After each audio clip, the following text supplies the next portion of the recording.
Professor de Física Newton resolvendo as questões do Enem 2022. Questões de Física. Deixe o seu like. Questão 116.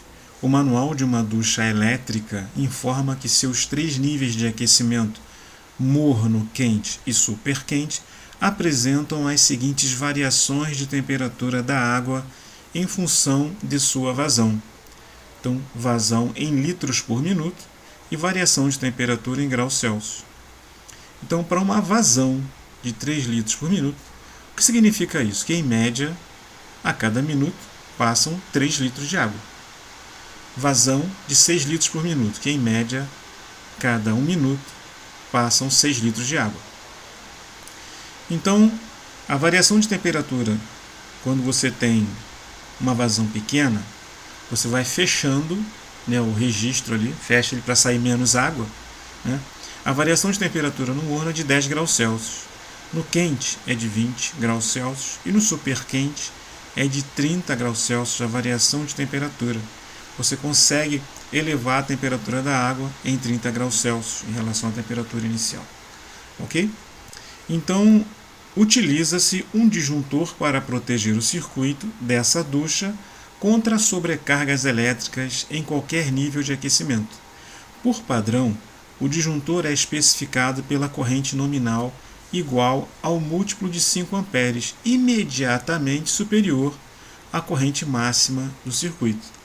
Considere que a ducha deve ser ligada em 220 volts e que toda a energia é dissipada através da resistência do chuveiro e convertida em energia térmica transferida para a água, que apresenta calor específico de 4,2 joules grama-grau Celsius e densidade de 1000 gramas por litro. O disjuntor adequado para a proteção dessa ducha é especificado por.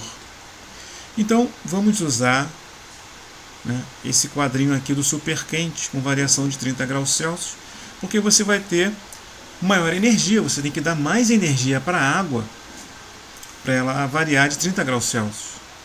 Então, para você dar mais energia, você tem que ter uma corrente elétrica maior, para ter uma potência elétrica maior, para poder aquecer essa água. Né? Então, a corrente elétrica maior, ela vai limitar, vai ser o limite do disjuntor. Acima dessa corrente elétrica, o disjuntor desarma. É um circuito, é um elemento de proteção de circuito. O calor específico da água e sua densidade. Aqui está o chuveiro elétrico. Essa aqui é a resistência elétrica no interior do chuveiro. Ela está em contato com a água, flui aqui uma corrente elétrica máxima. Né? Essa daqui é a voltagem, você conecta em 220 volts. Eu considerei apenas 2 fios, mas há um terceiro fio, que é o fio terra, que é um fio de proteção que não está especificado aqui. Aqui é o cano d'água, por onde entra a água, e a água sai por aqui quente. Chuveiro elétrico, água. Essas setas indicam, né, o calor. Né? Então, o calor liberado pela resistência é totalmente absorvido pela água. Né? Então, essa espiral aqui é a resistência elétrica. A equação fundamental da calorimetria: a quantidade de calor é igual a massa vezes o calor específico vezes a variação de temperatura. Então, esse cálculo aqui é para obter a quantidade de calor absorvida pela água. Em 1 minuto, nós temos o seguinte: a massa, né, porque a vazão aqui, é por minuto, certo? Por minuto. Então, você tem o seguinte. Então, vou aplicar essa expressão, Q igual a massa, que é 3.000 gramas, o calor específico é 4,2 joule grama-grau Celsius, o ΔT é 30. Agora, esse 3.000 aqui é o seguinte, veja bem, em 1 minuto passam 3 litros de água. Né? 3 litros de água. 3 litros de água correspondem a 3.000 gramas, porque olha só, para cada litro corresponde a 1.000 gramas. Ok? Se eu tenho 3 litros, 3.000 gramas.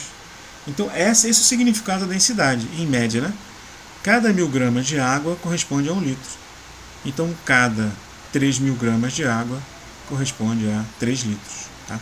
Porque passam 3 litros por minuto. Então, a massa aqui é de 3.000 gramas.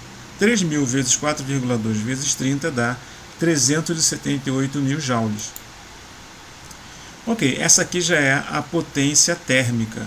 Ela é definida como a quantidade de calor dividida pela variação do tempo, né? Então aqui no caso é o tempo que aparece.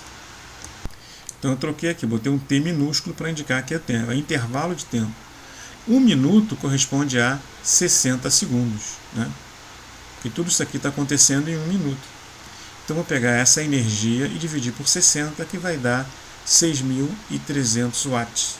Então é essa potência por segundo, essa energia de 6.300 joules a cada segundo. Tá? 1 watt é 1 joule por segundo. Okay? Então essa aqui é a potência recebida pela água, 6.300 watts. Vamos para a potência elétrica, que é a potência fornecida. Ela é definida como sendo U vezes, no caso aqui, a corrente máxima. Então a potência que a água deve receber, a gente já calculou que é 6.300. U é a diferença de potencial, que é 220 volts. E I é a corrente que nós não sabemos. Então eu vou passar o 220 dividindo. 6.300 dividido por 220 é aproximadamente igual a 28,6. Então aqui ele diz o seguinte, ó, por padrão, o disjuntor é especificado pela corrente nominal igual ao múltiplo de 5 amperes imediatamente superior à corrente máxima. Então, imediatamente superior a 28,6 é o 30. Né? Vai ser 30 amperes. Okay? Porque o 60 é muito mais distante. Então, superior, múltiplo de 5 é 30. Né? Então, você vai usar um disjuntor de 30 amperes. Agora, com relação a essa massa aqui, ó, de 3.000, só voltando, porque pode ter ficado uma dúvida. Ó, nós pegamos o tempo de 1 minuto. Por quê? Porque a vazão ela dá litros por minuto. O que ela está informando? Que em 1 minuto, pelo chuveiro, passam 3 litros de água. Em 1 minuto passam 3 litros de água. Ok? A densidade informa o seguinte, que cada litro corresponde a 1.000 gramas. Se são 3 litros, então são 3.000 gramas. Resposta final, então, no caso aqui é 30 amperes. Obrigado.